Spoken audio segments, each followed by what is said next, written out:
तो दिल्ली में देखिए धर्मांतरण विरोधी कानून पर फिर सुप्रीम कोर्ट का नोटिस जो है वो आ चुका है। बड़ी खबर है ये। कानून को चुनौती देने वाली याचिका पर नोटिस जारी हुई है। राजस्थान सरकार से सुप्रीम कोर्ट ने जवाब मांगा है। एमपी, यूपी, छत्तीसगढ़ सरकार को भी टैग किया गया है। जस्टिस विक्रमनाथ और संदीप की पीठ ने सुनवाई की है। तो दिल्ली से खबर है और बड़ी खबर है, जहां धर्मांतरण विरोधी कानून पर फिर से सुप्रीम कोर्ट का नोटिस जो है वो आ चुका है। कानून को चुनौती देने वाली याचिका पर नोटिस जारी हो चुका है। राजस्थान सरकार से सुप्रीम कोर्ट ने जवाब मांग लिया है। एमपी, यूपी, छत्तीसगढ़ सरकार को भी टैग किया गया है। जस्टिस विक्रमनाथ और संदीप की पीठ ने सुनवाई की है। विश्वास हमारे साथ जुड़ गए इस पर और जानकारी देने के लिए। विश्वास, एक बड़ी बात और बड़ी खबर भी है, यहां धर्मांतरण विरोधी कानून पर फिर से सुप्रीम कोर्ट का एक नोटिस जो है वो चस्पा हो चुका है, आ चुका है। कानून को चुनौती देने वाली याचिका पर नोटिस जारी हो चुका है। क्या कुछ कहा गया है सुप्रीम कोर्ट द्वारा, जरा हमारे दर्शकों को बताइए धर्मांतरण विरोधी कानून पर। जी बिल्कुल, देखिए ये जो राजस्थान विधि विरुद्ध धर्म संपरिवर्तन प्रतिषेध अधिनियम 2025 जिसे सितंबर में ही राजस्थान सरकार के द्वारा पारित किया गया था, इसके बाद में राज्यपाल के हस्ताक्षर होने के बाद में जो पूरा जो बिल था वो अधिनियम बन चुका है, एक्ट बन चुका है। इसको लेकर के सुप्रीम कोर्ट में 4 रिट याचिकाएं अब तक दायर हो चुकी हैं। जो कल याचिका जिस पर कि राज्य सरकार से जवाब मांगा गया है वह पीयूसीएल, जो पीपल यूनियन सिविल लिबर्टीज जो सोसाइटी है, उसके द्वारा दायर की गई है। इससे पहले भी अन्य याचिका दायर हुई हैं विभिन्न सामाजिक संगठनों के द्वारा, जिसमें मेन बात ये बताई गई है कि इस धर्म को जो है इस बिल को जो है वो कि संविधान विरोधी बताते हुए कहा गया है कि मौलिक अधिकार फंडामेंटल राइट्स जो हैं आर्टिकल 21, 14, 25, 26 जो कि धार्मिक स्वतंत्रता के अधिकार हैं, एक्सप्रेशंस के अधिकार हैं, समानता के अधिकार हैं, उनका उल्लंघन करने वाला इस पूरे जो कानून है उसको बताया गया। इसको लेकर के सुप्रीम कोर्ट में जो है याचिकाएं दायर हुई हैं। सुप्रीम कोर्ट ने फैसला लिया है कि जो अन्य राज्य में जिस तरह के जो बिल हैं, हिमाचल प्रदेश, उत्तराखंड, इसके अलावा मध्य प्रदेश, गुजरात, जहां पर सिमिलर जो कानून है, इस तरह के जो कानून वहां पर लागू हैं, उन सभी के खिलाफ जो भी याचिकाएं दायर हैं उनको इस बिल के साथ में जो 4 याचिकाएं दायर की गई हैं उनके साथ में क्लब किया जाएगा और सभी में नोटिस इशू हुए हैं। राज्य सरकार से उनका पक्ष मांगा गया है, जिसके ऊपर राज्य सरकार की ओर से जल्द ही जवाब पेश किया जाएगा कि किस तरीके से ये कानून जरूरी था, क्यों, क्या इस कानून में अहम बातें हैं, क्या ऐसे प्रावधान किए जा रहे हैं जिससे कि मौलिक अधिकारों का हनन नहीं हो रहा होगा।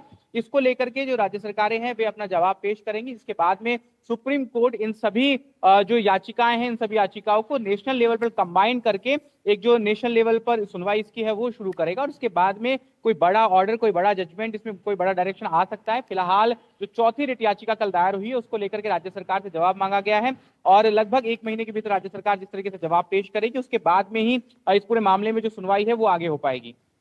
चलिए ठीक है विश्वास, बहुत बहुत धन्यवाद आपका महत्वपूर्ण जानकारी देने के लिए, हमारे दर्शकों तक महत्वपूर्ण जानकारी रखने के लिए।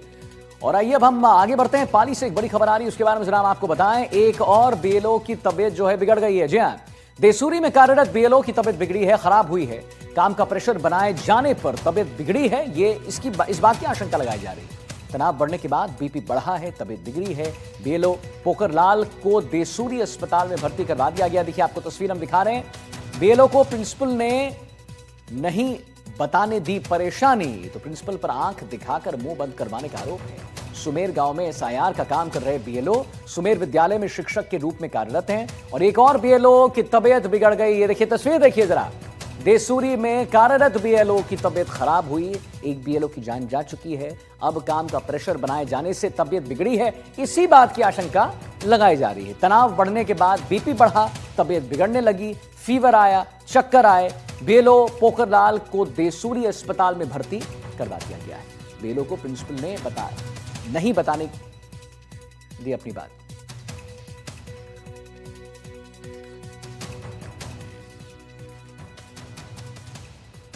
और वही राजस्थान की बीएलओ पर काम के दबाव को लेकर राजनीति पर पारा भी जो है अब गरमाया गया है। हो गया, गर्म हो चुकी है चीजें, जो हैं अब गरमाने लगी हैं। सियासत तेज हो रहा है। पूर्व सीएम अशोक गहलोत जहां लगातार इसके चलते बीएलओ की मौतों का आंकड़ा गिना रहे हैं, वहीं बीजेपी ने भी इस पर पलटवार किया है। बीजेपी के वरिष्ठ नेता राजेंद्र राठौड़ ने गहलोत के बयान पर तीखी प्रतिक्रिया दी है। इसके साथ ही उन्होंने 25 बीएलओ की मौत का प्रमाण मांगा है। इसके अलावा सचिन पायलट ने भी एसआईआर को लेकर जल्दबाजी पर सवाल उठा दिए हैं। क्या कुछ कहा है सभी ने, आइए सुनाते हैं। अनावश्यक आपने तमाम करोड़ों लोगों को झोंक दिया है कि आप इस प्रोसेस से गुजरे हैं। बीएलए और बीएलओ जिस रूप में उनका काम सौंपा गया है, आप खुद खबरें पढ़ते होंगे कि आत्महत्या कर रहे हैं। लगातार आंकड़े आ रहे हैं, करीब 23 लोगों ने आत्महत्या कर ली है और 2 ने अटेम्प्ट टू सुसाइड किया है। तो तरह तरह की खबरें आ रही है। तो स्थिति स्पष्ट करनी चाहिए चुनाव आयोग को, भाई ये स्थिति क्या बनती जा रही है, कैसे रोक सकते हो? आपने तो जल्दबाजी में इस काम को किया, इसका जवाब देना चाहिए चुनाव आयोग को, जो राहुल गांधी जी बार पूछ रहे हैं। गहलोत साहब कहते हैं कि सरकार नाम की चीज नहीं, विकास कहीं दिखाई नहीं देता, और जूली साहब कहते हैं कि एसआईआर के अंदर 25 से ज्यादा बीएलओ की मौत हो गई। एसआईआर मतदाता सूची के शुद्धता के लिए किया जाता है। मतदाता सूची में अवैध रूप से घुसपैठ करने वाले घुसपैठियों को बाहर करने के लिए किया जा रहा है।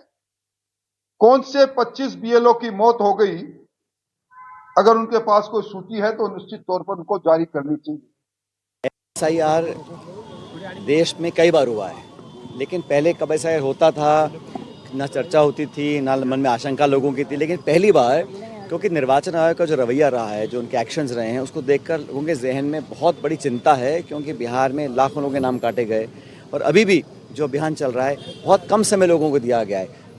करोड़ों लोगों की वेरिफिकेशन करना, अपलोड करना, अभी इतने सारे राज्यों में बीएलओज कोई आत्महत्या कर रहा है, कोई कंप्लेन कर रहा है, इतना तनाव और प्रेशर उनके ऊपर डाला जा रहा है, तो ये संकेत है कि कुछ ना कुछ गड़बड़ी होने जा रही है। निर्वाचन आयोग को एक निष्पक्ष संस्था के रूप में काम करना चाहिए। देखिए, अशोक गहलोत का फिर सरकार और इलेक्शन कमीशन पर निशाना साधा हुआ है। उन्होंने साध दिया निशाना, चुनाव आयोग की क्रेडिबिलिटी पर सवाल उठा दिया।